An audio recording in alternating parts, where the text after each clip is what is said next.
अस्सलाम वालेकुम व्यूअर्स, क्या हाल आपका। उम्मीद है कि आप बिल्कुल ठीक ठाक होंगे। तो मैं भी बिल्कुल ठीक ठाक हूँ और उम्मीद करती हूँ कि आपको पिछली रेसिपीज़ अच्छी लगी होंगी।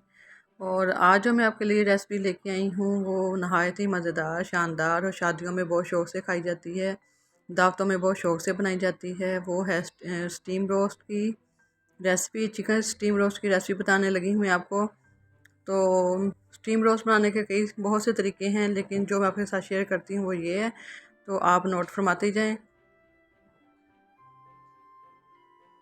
तो चलें स्टार्ट करते हैं। ये मैंने 2 kg ले लिया है, चिकन ले लिया है। इसके मैंने 8 पीस करवा लिए थे, उसमें से कुछ लेग पीस भी हैं। तो इनको मैंने डीप से तेज़ छुरी के साथ मैंने डीप डीप इसमें ना कट लगा दिए हैं। तो इसलिए टीप लगाए हैं कि जो आपका मसाले हैं इसमें अच्छी तरह इसमें जज़ब हो जाएं और फीका फीका ना लगे आपको। तो ये देखें, मैंने तेज़ छुरी के साथ इसके काफ़ी गहरे से कट लगा दिए हैं। सारे चिकन को इसी तरह कट लगाते हैं, 4 से 5 कट लगाते जाएं। जो लेग पीस है उसमें 2-3 लगाते जाएं। तो आप अपनी पसंद के साथ हिसाब से ही चिकन ले सकती हैं। तो जैसे आपको पसंद है तो उस पर इसी तरह आप ना कट लगाती जाएं। ये देखें जी, इसमें चेस्ट पीस भी आया हुआ है। तो अब हम इसकी मैरिनेशन करते हैं। इसे मैंने 1 चम्मच नमक का भर के इसमें डाला है। इसके कट के अंदर हमने नमक डालना है ताकि हमारा जो चिकन है वो बहुत अच्छी तरह नमकीन सा बन जाए। और ये 1 चम्मच ही मैंने इसमें भर के लाल मिर्च पाउडर डाल दिया है। बाकी मसाले जात भी इसमें जाएंगे, तो इसलिए मैंने इसमें हाथ से ज़रा हल्का ही रखा है। तो 1 चम्मच ही मैंने इसमें हल्दी पाउडर डाल दिया है। और एक ही टीस्पून मैंने इसमें काली मिर्च की डाल दी है। और गरम मसाला 1 टीस्पून डाला है।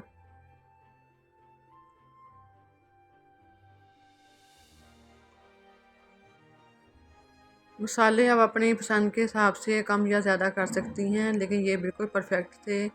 और 2 टेबलस्पून मैंने इसमें लेमन जूस के डाले हैं। अगर आपके पास लेमन जूस नहीं है तो आप इसमें सिर्फ सिरका ही डाल सकती हैं। तो मैंने सिरका भी इसमें यूज़ किया था।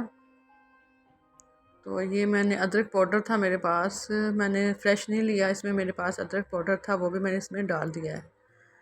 अच्छी तरह डालने के बाद मैंने इसको कर लिया है मिक्स। और ये थोड़ा 1 टेबलस्पून मैंने इसमें सिरका डाल दिया है। इसको अच्छी तरह मिक्स कर लेते हैं। अब मैंने 2 टेबलस्पून इसमें भर के मैदे के डाल दिए हैं।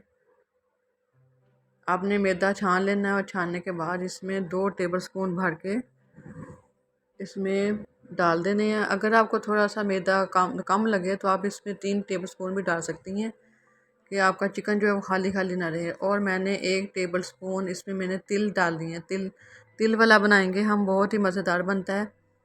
तो ये भी मैंने इसमें डाल दिया है और सारी चीज़ों को अच्छी तरह मैंने मिक्स कर लिया है।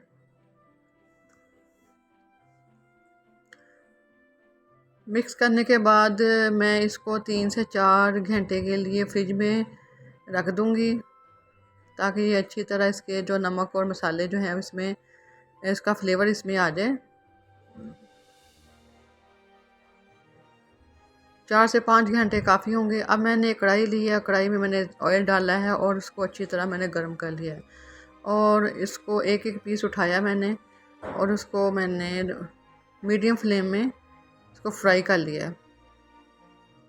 फ्राई करने के लिए ताकि कच्चा ना रहे, तो इसमें मैंने ऊपर से ढकना दे दिया है।